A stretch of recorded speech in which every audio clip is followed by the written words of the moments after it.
The Appalachian Mountains, with their deep valleys and dense forest, hold stories as ancient as the very rocks that support their steep slopes. It is in this isolated setting that our story, the Hollister, begins in McDowell County, West Virginia, around 1923, where generations of families remained isolated from the outside world for decades. The Hollister family lived in a small log cabin situated at the end of a road that became impassable during the harsh winter. The cabin was so isolated that for 4 or 5 months a year, the Hollisters saw no one but themselves. This isolation would be the perfect setting for a tragedy that would span generations. Jeremiah Hollister was the patriarch, a tall, bony man with a thick beard and penetrating blue eyes. Widowed at 42, he raised his daughter Martha alone, a girl with delicate features. Martha's mother, Sarah, had died during a difficult childbirth when the girl was only 6 years old. The baby, a boy, didn't survive either. Since then, father and daughter have lived isolated in that small cabin. The closest neighbors were almost 10 kilometers away and visits were rare. The pastor from the small church tried to visit them once a year, usually in summer. He noticed that Martha, now 14, seemed increasingly withdrawn, avoiding direct eye contact with people and keeping her arms crossed over her body. Jeremiah was always a strange man, says Ella Lanina Davis, now 93, one of the few people still alive who knew the Hollisters. Even before Sarah's death, he rarely came down to town. It was Sarah who came to buy supplies, always in a hurry, always looking over her shoulder as if she feared someone might follow her. Residents commented on the strange dynamic between father and daughter. On the rare occasions when they appeared together at the village grocery store, Martha seemed like a shadow, always one step behind her father, responding only with monosyllables when someone tried to engage in conversation. The winter of 1937 was particularly severe in the mountains. It was during this winter that Martha, then 20 years old, became pregnant with her first child. When spring finally arrived, Martha didn't come down to town with her father. Rumors began to circulate when Jeremiah was seen buying baby clothes at the grocery store. "My daughter is expecting," was all he said, his face as impassive as the mountain rocks. Suspicions grew among residents. Martha had not been seen with any man, and no one had climbed the mountain to court her. The community began to whisper increasingly dark theories. It was Dr. William Foster, the only doctor in the region, who was finally called to the Hollister cabin on a rainy night in June 1938. Martha was in labor, and complications had forced Jeremiah to seek help. What Dr. Foster found in that cabin would haunt him for the rest of his life. Martha, pale and fragile, was giving birth to a girl with facial features that immediately alerted the experienced doctor to the possibility of consanguinity. The girl was born with several characteristics typical of children born to close consanguineous relationships: heart defects, extra fingers, and a visibly underdeveloped jaw. She survived only 3 days. Martha never mentioned who the child's father was, but the doctor's suspicions were recorded in his diary, along with the disturbing observation that Jeremiah seemed more devastated by the child's death than would be expected of a grandfather. "He held her as if she were his own daughter," wrote the doctor. "He cried in a way that made me look away, as if I were witnessing something too intimate, too sacred in its perversity." In those isolated mountains, where the law rarely reached, it wasn't uncommon for families to marry among themselves. Cousins married cousins, uncles married nieces, in an effort to keep lands within the family. But even in this context, certain boundaries were respected. The relationship between father and daughter was a taboo that few communities tolerated. Check if you're already subscribed to this channel. Don't miss any shocking stories like this one that reveals the dark truths hidden in American families. Subscribe now to dive into humanity's darkest secrets. After the death of Martha's first daughter, a silence descended upon the Hollister cabin. For almost a year, no one in town saw Martha. Jeremiah came down alone to buy supplies, avoiding any attempt at conversation. In April 1939, Martha was pregnant for the second time. The child, a boy named Elijah, was born at home with the help of a local midwife, Ida Mae Jenkins, who was called only at the last moment. "That house had a strange smell," Ida Mae reported years later. "There was something that reminded me of a wounded animal, an odor of despair and resignation. And when I saw the baby, I understood why." The boy was born with several visible deformities. His fingers were fused, forming a kind of claw, and his eyes had different colors, one blue like Jeremiah's, the other brown like Martha's. More concerning was the abnormally large size of his head, a sign of hydrocephalus.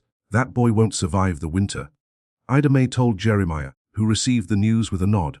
Surprisingly, Elijah survived not just the winter, but the next 5 years. He never learned to speak more than a few disconnected words, and his movements were limited. Martha carried him everywhere, even when he became too big for it. During these years, Martha became pregnant 2 more times. The third child, a girl named Ruth, was born with less visible deformities, but her mental development was clearly compromised. The fourth child, another boy, was stillborn in 1944 and was buried in the small family cemetery behind the cabin.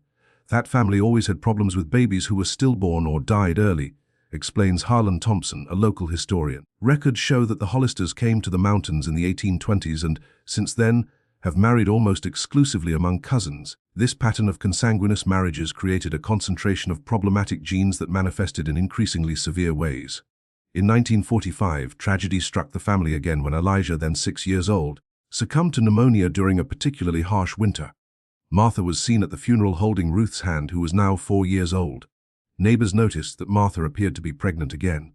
Martha's fifth child was born in June 1946, a girl who was named Sarah in honor of Martha's deceased mother. Unlike her older siblings, Sarah appeared relatively healthy. Her eyes were a deep blue, almost identical to Jeremiah's, and her early development seemed normal. Sarah's apparent normality brought a change in Jeremiah's behavior. He began taking her along when he went to town, exhibiting her with a pride that residents found disturbing. He treated her as if she were his own daughter, not his granddaughter, recalls Clementine Parker, who worked at the grocery store at the time. He kept showing how smart she was, how quickly she learned, and the resemblance between them was undeniable. Same eyes, same face shape. As Sarah grew, it became evident that she had escaped the worst genetic consequences that afflicted her siblings. At 5, she sporadically attended the local school during the warmer months. The teacher, Miss Abigail Wilson, noticed that despite some learning difficulties, Sarah was considerably more advanced than her sister Ruth. It was through Sarah that the outside world began to glimpse the true nature of life in the Hollister cabin. On a rainy autumn day in 1952, Sarah showed up at school with a visible bruise on her face. When questioned by Miss Wilson, the girl finally spoke. "Daddy got angry because Mommy didn't want to sleep in his bed anymore," she said with the disconcerting innocence of a child. "He says Mommy is his, that she always has been since Grandma died." Miss Wilson reported the incident to the local sheriff, John Buchanan, but without concrete evidence beyond a child's account, he was reluctant to intervene. "Those mountain families have their own customs," said the sheriff. "It's not our role to interfere unless there's a clear and immediate danger." The winter of 1952 to 1953 further isolated the Hollister cabin. When spring arrived, Martha was seen in town with Ruth and Sarah, but she appeared worn down and older than her 36 years suggested. Most alarming was Jeremiah's absence. It was only in July 1953, when a hunter got lost in the mountains and passed near the Hollister property, that the truth came to light. The hunter, Joseph Miller, reported seeing a recent grave in the small family cemetery. The rudimentary headstone had Jeremiah Hollister's name carved on it and the date of his death, January 12, 1953. "I thought it was strange that no one in town knew he had died," Miller told the sheriff. "But the strangest thing was what I saw through the cabin window. Martha was sitting at the table with the 2 girls, and she seemed happy. It was as if a weight had been lifted from her shoulders." The summer of 1953 brought changes to the Hollister family. With Jeremiah's death, Martha seemed to have found a new freedom. She began frequenting the town more often, established a small garden, and allowed Sarah to attend school regularly. Ruth, although still limited in her development, showed signs of improvement in her behavior. It was during this period that Martha met Jacob Wheeler, a middle-aged widower who had recently moved to the region. Jacob was a carpenter who found refuge in the mountains after his wife's death. Unlike most residents, he didn't listen to rumors about the Hollisters. "Everyone has a past," he would say. "What matters is the present and how we choose to live from here on." The friendship between Martha and Jacob grew slowly, built on casual encounters at the grocery store and brief conversations after Sunday religious services. For a woman who had lived her entire life under the oppressive control of her father, Jacob's simple kindness was like water in the desert. In October 1953, Jacob asked permission to formally court Martha. The community reacted with a mixture of shock and morbid curiosity. How could a decent man like Jacob be interested in a woman with Martha's past? But secrets in small communities rarely remain buried forever. On a Sunday afternoon after church, Clementine Parker approached Jacob in the church parking lot. "You know who those girls' father is, don't you?" she asked, her voice low but loaded with insinuation. Jacob, uncomfortable with the question, replied that he assumed the father was Martha's deceased husband. Clementine let out a dry laugh. "Martha was never married, Jacob. Those girls, their father is the same man who was Martha's father. Jeremiah Hollister kept his own daughter. You understand what I'm saying?" You're getting involved with a cursed family." The revelation hit Jacob like a physical blow. He drove aimlessly along the winding mountain roads for hours, trying to process what he had just heard. When he finally returned to town, it was already night. He drove to the Hollister cabin. Martha was sitting on the porch as if waiting for him. "You found out, didn't you?" she asked, her voice calm, resigned. Jacob nodded, unable to find words. "I understand if you never want to see me again," Martha continued. "But before you go, I'd like you to hear my story." And so, under the starry sky of the Appalachian Mountains, Martha Hollister told her story. How her father had begun to abuse her shortly after her mother's death.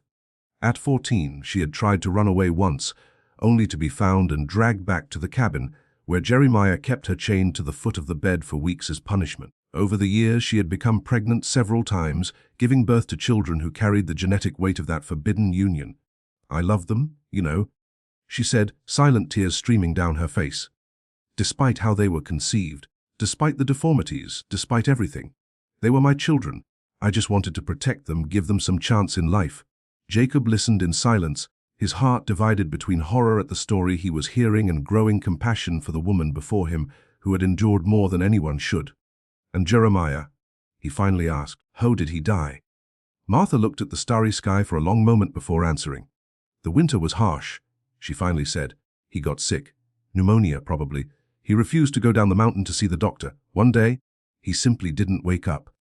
There was something in the way she said it, an almost imperceptible hesitation that made Jacob wonder if he was hearing the whole truth. But who was he to judge this woman after all she had been through? On the day he died, Martha continued, "I felt like I could breathe for the first time in decades.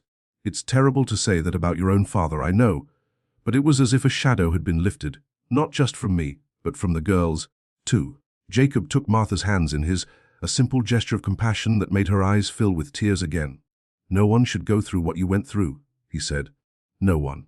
At that moment, Sarah appeared at the cabin door, her blue eyes, Jeremiah's eyes, wide in the darkness. "Mummy," she called, her voice small and uncertain. "It's all right, dear. Mr. Wheeler and I are just talking. Go back to bed."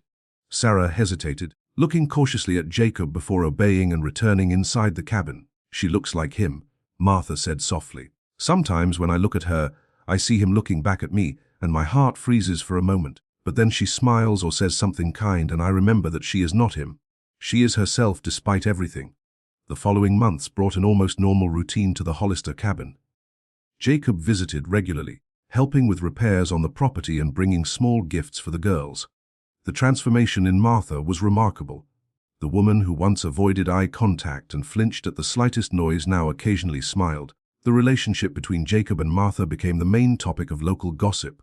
"It's not natural," commented Abigail Simmons, one of the local matriarchs. "A decent man like Jacob getting involved with." "Well, we all know what she is.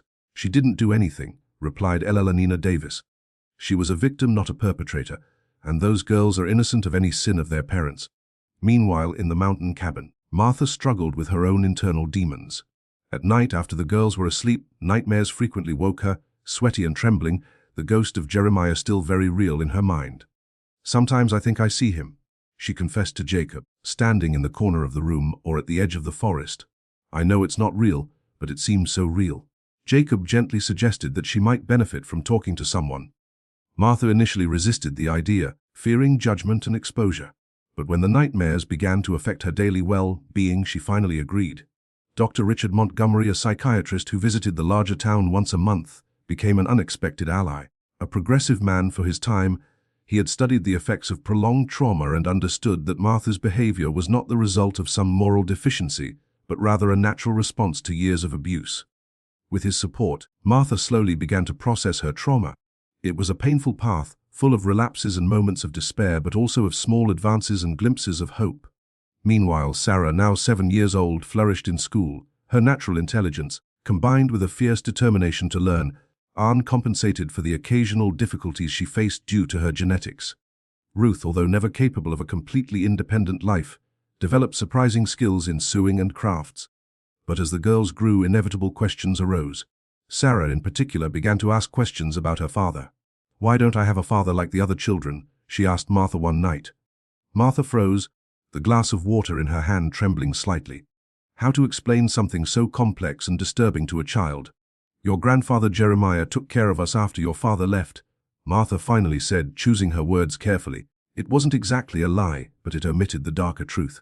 And where did my father go? Sarah persisted. He wasn't ready to be a father, Martha replied, feeling the words inadequate as soon as they left her mouth. Sarah, with the perspicacity of children, realized there was more to the story than her mother was willing to share. But like many children in complicated family situations, she learned not to press certain issues. In 1956, 3 years after Jeremiah's death, Jacob asked Martha to marry him.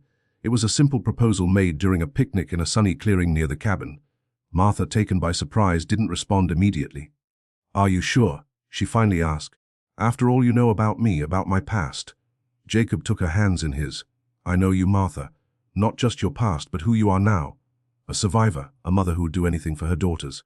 A woman with more strength than anyone I've ever known." Martha looked at him, tears in her eyes. "I don't know if I'll ever be as normal, if I'll ever be able to be a wife in the way you deserve. I'm not asking you to be something you're not." Jacob replied gently. "I'm asking to build something together at our own pace, in our own way." The wedding was a small ceremony held in the cabin itself with only a few guests. Life as Mrs. Wheeler brought a new sense of legitimacy for Martha in the community. For Sarah and Ruth, Jacob became the father figure they never had, patient, gentle, encouraging. But the past has a way of resurfacing when least expected. In 1959, when Sarah was 13 years old, the same age Martha was when Jeremiah's abuse began, she found an old diary hidden in a box in the cabin's attic. It was her mother's diary, begun shortly after the death of her grandmother, Sarah. The yellowed pages contained the raw truth that had been carefully hidden from her, the true nature of her birth, the fact that her grandfather was also her father, the deaths of her older siblings due to genetic deformities caused by consanguinity, and her mother's silent suffering for so many years. When Martha found Sarah sitting on the bed, the diary open in her lap and silent tears streaming down her face, she immediately knew what had happened. A chill spread through her body, followed by a wave of nausea so intense that she had to lean against the door to keep from falling. "Is it true?" asked Sarah, her voice small and broken. "Grandpa Jeremiah was my father." Martha closed her eyes as if she could block out the reality of the situation. But when she opened them again, her daughter was still there, waiting for an answer that would change her life forever. "Yes," Martha finally said, the word coming out like a painful sigh. "Yes, it's true." The revelation of the truth to Sarah shook the foundations of the Wheeler Hollister family. The teenager became withdrawn and silent. She stopped attending school for several weeks, fearing that somehow her classmates could see the mark of her origin on her face. "I'm a freak," she told Martha during a painful discussion. "Half of my genes come from the same place. Is that why Ruth is the way she is? Is that why my other siblings died and I? What's wrong with me that we haven't discovered it yet?" Martha, devastated by her daughter's pain but determined not to hide behind lies anymore, explained everything. The genetic risks of consanguinity, why some children are more affected than others, and the fact that Sarah seemed to have escaped the worst physical consequences. "But that doesn't mean I'm okay," argued Sarah. "What if I have children someday? Will they inherit this contamination?" It was Jacob who suggested they consult a specialist in genetics. Dr. Benjamin Rosen, a Jewish doctor who worked at a university in Philadelphia, was known for his pioneering work in human genetics. After exchanging correspondence with him, the family made the long journey to Pennsylvania for a consultation. "You are not a freak, my dear," he said after conducting several examinations. "You are a young woman who had the misfortune to be born in difficult circumstances, but that doesn't define who you are or who you can become." He explained to Sarah how genetics works, how each person carries potentially problematic recessive genes, but these genes generally don't cause problems unless they are paired with similar genes from another parent. If you marry someone with no genetic relation to your family, your children will probably be as healthy as any other child. The important thing is that your future partner has no connection to the Hollister lineage.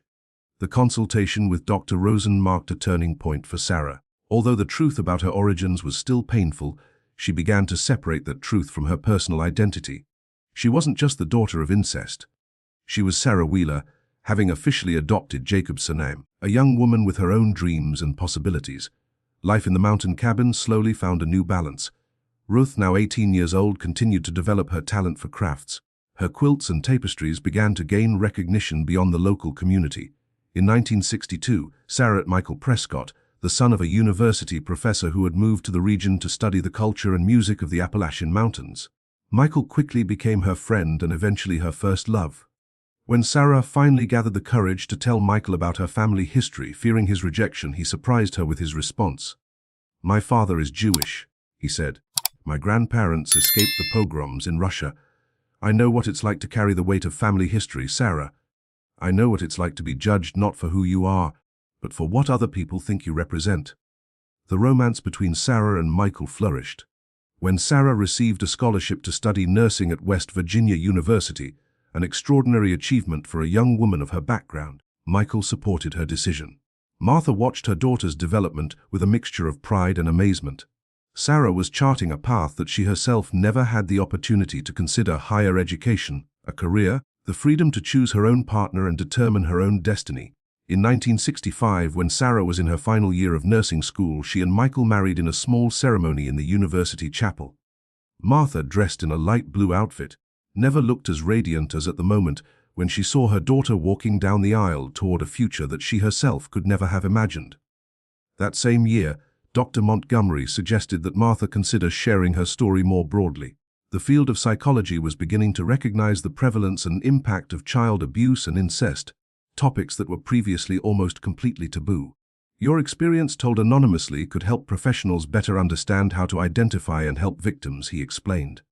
"And perhaps more importantly, it could help other women and girls in similar situations know that they are not alone."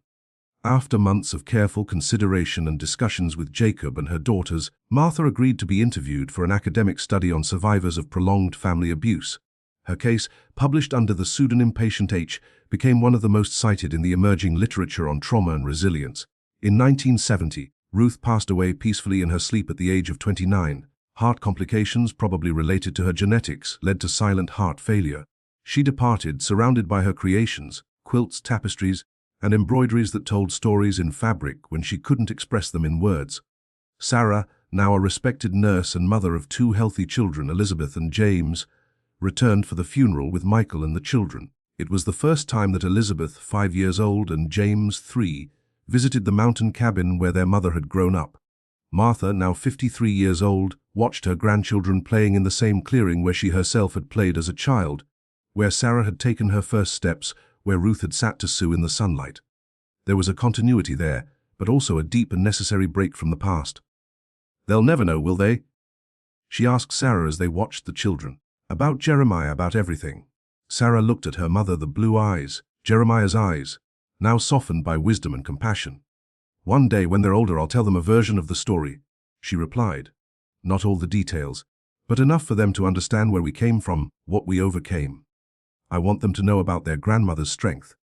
How you broke a cycle that could have continued for generations." Martha felt tears burning in her eyes. "Do you think it's possible, really breaking the cycle after so many generations?" Sarah smiled, a smile that carried as much knowledge as hope. "Look at them, Mom. Look at me, at Michael, at you and Jacob. We've already broken it." In that moment, as the sun set behind the Appalachian Mountains, bathing the clearing in a golden light, Martha Hollister Wheeler finally allowed herself to believe that perhaps, just perhaps, the sins of the fathers need not be visited upon the children, that with love, courage, and truth, even the darkest stories could give way to new beginnings. The year passed, and the mountains remained silent witnesses to generations of pain and healing. The Hollister cabin, eventually abandoned after the deaths of Martha and Jacob in 1985, slowly returned to the earth. The small family cemetery became a peaceful place, visited only occasionally by Sarah and later by her children and grandchildren. The story of the Hollister Wheeler family now lives mainly in academic memory, in the archives of studies on family abuse and human resilience, and in the stories passed down through generations of Sarah's family. What was once a cycle of abuse and trauma became a narrative of overcoming and hope.